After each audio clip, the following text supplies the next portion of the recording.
Hi all welcome to footy arena. Paulista A1-ൽ ഇന്ന് നടന്ന മത്സരത്തിൽ സാന്റോസിന് സമനില വഴങ്ങേണ്ടി വന്നിരുന്നു. ബോട്ടഫോഗോയാണ് സാന്റോസിനെ സമനിലയിൽ തളച്ചിട്ടുള്ളത്. രണ്ട് ടീമുകളും ഓരോ ഗോളുകൾ വീതം നേടുകയായിരുന്നു. നെയ്മർ ജൂനിയർ ഈ മത്സരത്തിൽ സാന്റോസിന് വേണ്ടി അരങ്ങേറ്റം നടത്തി എന്നുള്ളതാണ് ഏറ്റവും വലിയ പ്രത്യേകത. മത്സരത്തിൻ്റെ രണ്ടാം പകുതിയിൽ പകരക്കാരനായി ഇറങ്ങിയ നെയ്മർ മികച്ച പ്രകടനം നടത്തിയിട്ടുണ്ട്. വളരെയധികം ഊർജ്ജസ്വലനായിക്കൊണ്ട് കളിച്ചു, കളിക്കളത്തിൽ നിറഞ്ഞു കളിച്ചു എന്നുള്ളത് എടുത്തു പറയേണ്ട ഒരു കാര്യമാണ്. ഏതായാലും ഈ മത്സരത്തിനിടെ ഒരുപാട് ഫൗളുകൾ നെയ്മർക്ക് ഏൽക്കേണ്ടി വന്നിരുന്നു. പല ഫൗളുകളും ഗുരുതരമായിരുന്നു. 5ലേറെ തവണ മാരകമായ ഫൗളുകൾ നെയ്മർക്ക് ഏൽക്കേണ്ടി വന്നിട്ടുണ്ട്. എന്നാൽ ഈ മത്സരശേഷം പിന്നീട് ബോട്ടഫോഗോ താരങ്ങൾ നെയ്മർക്കൊപ്പം ഫോട്ടോ എടുക്കാൻ വേണ്ടി മത്സരിക്കുകയായിരുന്നു.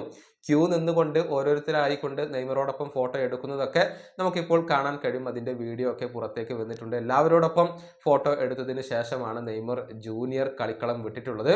ഏതായാലും മാധ്യമങ്ങളോട് സംസാരിക്കുന്ന വേളയിൽ ഇതേക്കുറിച്ച് രസകരമായ സംഭവങ്ങൾ നെയ്മർ ജൂനിയർ പറഞ്ഞിട്ടുണ്ട്. അതായത് മത്സരത്തിൽ കാലൊടിക്കാൻ അവർ നോക്കിയെന്നും എന്നാൽ മത്സരശേഷം അവർക്കൊക്കെ തൻ്റെ ഫോട്ടോ വേണ്ടി വന്നു എന്നുമാണ് നെയ്മർ തമാശക്ക് പറഞ്ഞിട്ടുള്ളത്. അദ്ദേഹത്തിൻ്റെ വാക്കുകൾ ഇങ്ങനെയാണ്: മത്സരശേഷം ഒരുപാട് എതിർ താരങ്ങൾ എന്നോടൊപ്പം ഫോട്ടോ എടുക്കാൻ വേണ്ടി വന്നിരുന്നു. അവരോടെല്ലാം ഞാൻ നന്ദി പറയുന്നു. ഞാൻ ആ സമയത്ത് അവരോട് പറഞ്ഞു, ഇപ്പോൾ നിങ്ങൾക്ക് എൻ്റെ ഒപ്പം ഫോട്ടോ എടുക്കണമല്ലേ? ഇതുവരെ നിങ്ങൾ എന്നെ ചവിട്ടി കാലൊടിക്കാൻ നോക്കുകയായിരുന്നു. എൻ്റെ ആംഗിള് ഏതാണ്ട് തീരുമാനമാവേണ്ടതായിരുന്നു. ഞങ്ങളെല്ലാവരും ചിരിച്ചു. പക്ഷെ ഇതൊക്കെ മത്സരത്തിന്റെ ഭാഗമാണ്. അതൊന്നും മനഃപൂർവ്വം ചെയ്തതല്ല എന്നുള്ളത് എനിക്കറിയാം. മത്സരത്തിൽ മോശം ഉദ്ദേശത്തോടു കൂടി അങ്ങനെയൊന്നും ആരും ചെയ്യില്ല. പക്ഷെ എന്നെ തടയാനുള്ള ഏക മാർഗം ഇതൊക്കെയാണ്, ഫൗൾ ചെയ്യുക എന്നുള്ളതൊക്കെയാണ്. പക്ഷെ അടുത്ത മത്സരത്തിൽ എന്നെ ആർക്കും തടയാൻ കഴിയില്ലെന്ന് ഞാൻ പ്രതീക്ഷിക്കുന്നു.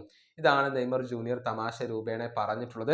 ഏതായാലും ഫൗളുകൾ ആരാധകരെ സംബന്ധിച്ചിടത്തോളം വളരെയധികം ആശങ്ക നൽകുന്ന ഒരു കാര്യമാണ്. നെയ്മർ ഓരോ തവണ വീഴുമ്പോഴും അത് ആരാധകർക്കാണ് ഏറ്റവും കൂടുതൽ പേടി ഉണ്ടാക്കുന്നത്. ഏതായാലും പരിക്കുകളൊന്നും പറ്റാതെ നെയ്മർ ജൂനിയർ ദീർഘകാലം കളിക്കളത്തിൽ തുടരുമെന്ന് നമുക്ക് പ്രതീക്ഷിക്കാം. ഈ വീഡിയോയുടെ അവസാനിപ്പിക്കുന്നു. അടുത്ത വീഡിയോയുമായി വീണ്ടും കാണാം.